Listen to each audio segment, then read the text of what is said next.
முன்னோர்களுடைய சாபங்கள் நம்மை விட்டு போகணும்னா, வம்சாவளி சாபங்கள் நம்மை விட்டு போகணும்னா, முதல்ல வம்சாவளியாய் வந்திருக்கிற கேரக்டர்ல இருந்து நம்ம மாறணும். அவங்களுடைய குணத்தை விட்டு வெளியே வரணும். அம்மாவுடைய வியாதி எனக்கு வரக்கூடாது, அப்பாவுடைய வியாதி எனக்கு வரக்கூடாது, வம்சாவளியாய் வருகிற பிரச்சனை எல்லாம் எனக்கு வரக்கூடாது அப்படின்னு நினைச்சோன்னா, முதல்ல நம்ம என்ன பண்ணணும் அப்படின்னு சொன்னா, அவர்களுடைய குணங்களை விட்டு நம்ம முதல்ல வெளியே வரணும். அவங்களுடைய குணங்கள் நமக்குள்ள இருக்கக்கூடாது.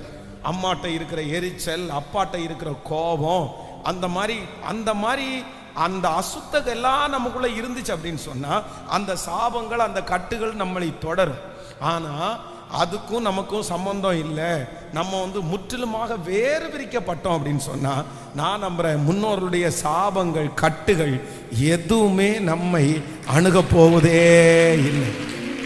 அவருடைய குணங்கள் நம்முடைய பட்சத்திலே இல்லாத பட்சத்திலே ஒன்றும் நம்மை சேதப்படுத்த முடியவே முடியாது. ரொம்ப யோசிக்கிறவங்க, ரொம்ப திங்க் பண்றவங்க, எப்ப பார்த்தாலும் யோசனையே வந்துட்டு இருக்குது, எனக்கு என்னால் அந்த யோசனையை கண்ட்ரோல் பண்ண முடியல அப்படின்னு சொல்ற யாராவது நீங்க இருப்பீங்கன்னா, நீங்க முதல்ல என்ன பண்ணுங்கன்னா, அந்த மாதிரி ஏதாவது ஒரு இடத்துல உட்கார்ந்து யோசிக்கிறத விட்டு முதல்ல வெளியே வாங்க.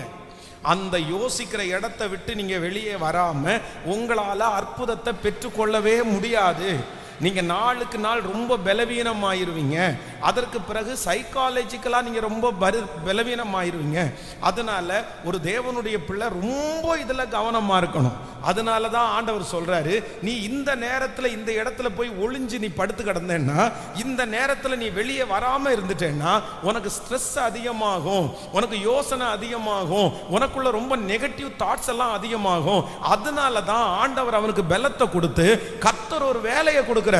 என்ன வேலையை கொடுக்கிறாருன்னா, கர்த்தர் கொடுத்திருக்கிற அந்த போஜனத்தின் பலத்தினாலே ஓரேபு என்னும் பர்வதம் மட்டும் 40 days 40 நாள் அவனுக்கு ஆண்டவர் இருக்கவே விடாம ஆண்டவர் அவனை என்ன பண்றாரு சொல்லுங்க? ஆண்டவர் துரத்துறாரு, ஆண்டவர் புஷ் பண்றாரு. போ, வெளியே எந்திரிச்சு போ, நீ நட, நீ பாட்டுக்கு நட அப்படின்னு கர்த்தர் நடக்க வைக்கிறாரு. நம்ம எதுக்கு ஆண்டவர் இப்படி நடக்க வைக்கிறாரு? ஏன் அவனை இவ்வளவு ரொம்ப சோர்ந்து போய் இருக்கிறாரு, ஏற்கனவே சாப்பிடாம இருக்கிறாரு, ஏற்கனவே மனசு ஃபுல்லா ஸ்ட்ரெஸ்ஸா இருக்குது. அவன் அப்படியே ஃப்ளைட்லயே தூக்கிட்டு போயிருந்தாருன்னா எப்படி இருந்திருக்கும்? நல்லா தான் இருந்திருக்கும், சந்தோஷப்பட்டிருப்பாருன்னா. ஆமா, ஆண்டவர் அது செய்யல. கர்த்தருக்கு தெரியும், நீ இப்படி உனக்கு சொகுசா எல்லாம் இப்ப தேவையில்லை, இப்போ உன்னை நடக்க வைக்கணும், நீ நடக்கணும் அப்படின்னு சொல்லி கர்த்தர் வெளியே கொண்டு போய் அவனை ரொம்ப அழகாய் தேவனுடைய மனுஷனை கர்த்தர் நடத்துறாரு. அதனால ஆண்டவர் இன்றைக்கு யாருக்காக பேசுறாருன்னு எனக்கு தெரியல, ஆனா யாரோ ஒருத்தரிடத்துல ஆண்டவர் பேசுறாரு. நீங்க அந்த இடத்துல உட்கார்ந்து இருக்காதீங்க, நீங்க அந்த இடத்துல உட்கார்ந்து இருக்காதீங்க. அது சத்துருடைய ஒரு மிகப்பெரிய கட்டு. அந்த இடத்துல பிசாசு உங்களை கட்டி போடுவான். உங்களுடைய தரிசனம் எல்லாம் அங்கே கட்டி போடப்படும். உங்களுடைய சிந்தையை பிசாசு அங்க கட்டிடுவான். உங்களுடைய யோசனைகளை அவன் அந்த இடத்துல வச்சு கண்ட்ரோல் பண்ணுவான். ஆனா ஆவியானவர் இன்றைக்கு தட்டி கொடுத்து, நீ போக வேண்டிய தூரம் வெகு தூரமா இருக்கிறதுனால அந்த இடத்தை விட்டு எழும்பி நீ நட, நீ நட, நீ எவ்வளவு தூரம் நடக்க முடியுமோ நட. நீ கால் மிதிக்கிற தேசத்தை கர்த்தர் சொல்லுகிறார், நீ கிரியை செய்ய ஆரம்பிங்க, நீங்க உழைக்க ஆரம்பிங்க. நீங்க கவனத்தை அதன் மேல செலுத்தாம கர்த்தர் கொடுத்திருக்கிற தரிசனத்தின் மேல செலுத்துங்க. கர்த்தர் கிருபையாய் உங்களை நடத்துவதற்கு கர்த்தர் வல்லவராய் இருக்கிறார். ஹல்லேலூயா, ஆமென்.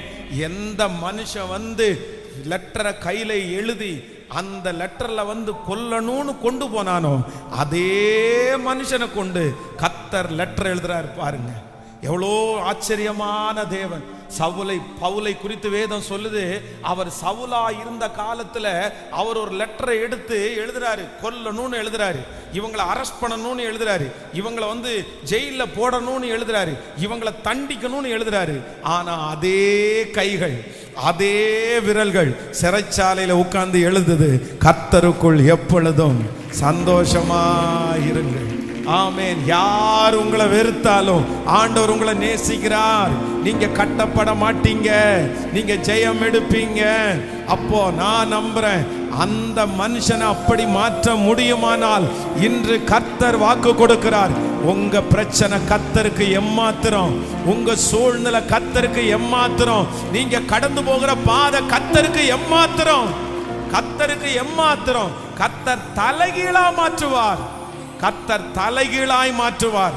உங்க சூழ்நிலையை கர்த்தர் தலைகீழாய் மாற்றுவார். உங்க பிரச்சனையை ஆண்டவர் தலைகீழாய் மாற்ற போகிறார். உங்க வியாதியை கர்த்தர் தலைகீழாய் மாற்ற போகிறார். யார் நீங்கள் பலன் இல்லையோ அவர்களை கர்த்தர் பலசாலியாய் மாற்ற போகிறார். யார் நீங்கள் ஞானிகள் இல்லையோ கர்த்தர் உங்களை ஞானிகளாய் கர்த்தர் மாற்ற போகிறார்.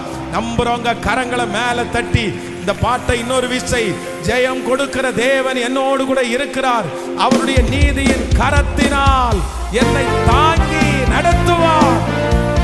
விசுவாசத்தோடு ஹல்லேலூயா.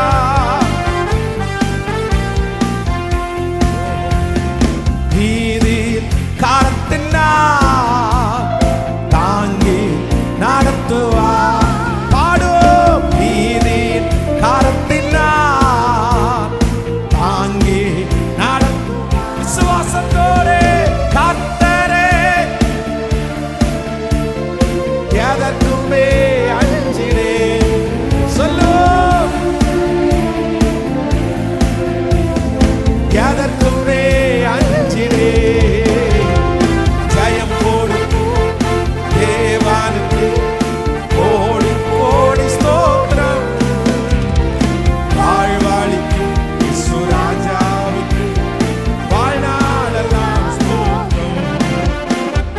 ஜெயம் கொடுக்கும் தேவனுக்கு கோடி கோடி ஸ்தோத்திரம். வாழ்வாளிக்கும் இயேசுராஜாவுக்கு வாழ்நாளெல்லாம் ஸ்தோத்திரம். நம்பிக்கை தேவன், நம்பிக்கை தேவனே. ஹல்லேலூயா. நம்பிக்கை தேவனே, நன்மைகள் அளிப்பவர். வார்த்தையை அனுப்பியே மகிமை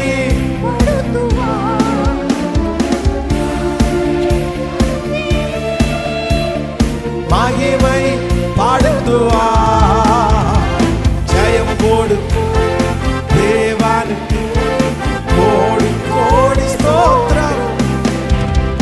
வாழ்வாளிக்கும் இயேசுராஜாவுக்கு வாழ்நாளெல்லாம். விசுவாசத்தோட பாடுங்க. ஜெயம் கொடுக்கும் கோடி கோடி ஸ்தோத்திரம். வாழ்வாளிக்கும் இயேசுராஜாவுக்கு வாழ்நாளெல்லாம் ஸ்தோத்திரம். ஹல்லேலூயா. விசுவாசத்தை அழிக்கணும்னு போராடுகிற ஒருத்தனை வச்சு கர்த்தர் விசுவாசத்தை நிலைநாட்டுகிறார். ஹல்லேலூயா. எத்தனை பேர் ஆமோதிக்கிறீர்கள்? விசுவாசத்தை ஜனங்கள் மேல, ஊழியக்காரர்கள் மேல, அந்த விசுவாச மக்கள் வைத்திருக்கிற விசுவாசத்தை எப்படியாவது எடுத்து போடணும்னு நினைச்சவன் தான் சவுல். ஆனா கர்த்தர் அந்த சவுலை பவுலாய் மாற்றி எந்த விசுவாசத்தை அழிக்க பார்க்கிறானோ, எந்த விசுவாசத்தை எடுக்கணும்னு நினைக்கிறானோ அதே விசுவாசத்தை கர்த்தர் அவன் மூலமாய் விதைக்கிறார். அந்த பவுல் மூலமாய் கர்த்தர் விதைக்கிறார். என்னுடைய தேவன் தெற்கத்தி வெள்ளங்களை திருப்புவது போல ஒரு மனுஷனை திருப்புகிறவர், பிள்ளைகளை திருப்புகிறவர், சூழ்நிலைகளை திருப்புகிறவர். நான் தீர்க்க தரிசனமா ஆமென், நான் ஆமோதித்து சொல்லுகிறேன். நிச்சயமா கர்த்தர் வாக்கு கொடுக்கிறார். நான் இதை திசை திருப்புவேன், இந்த சூழ்நிலையை திசை திருப்புவேன், நீங்க கடந்து போகிற அந்த பாதையை திசை திருப்புகிறேன். ஹல்லேலூயா. ஆமென்.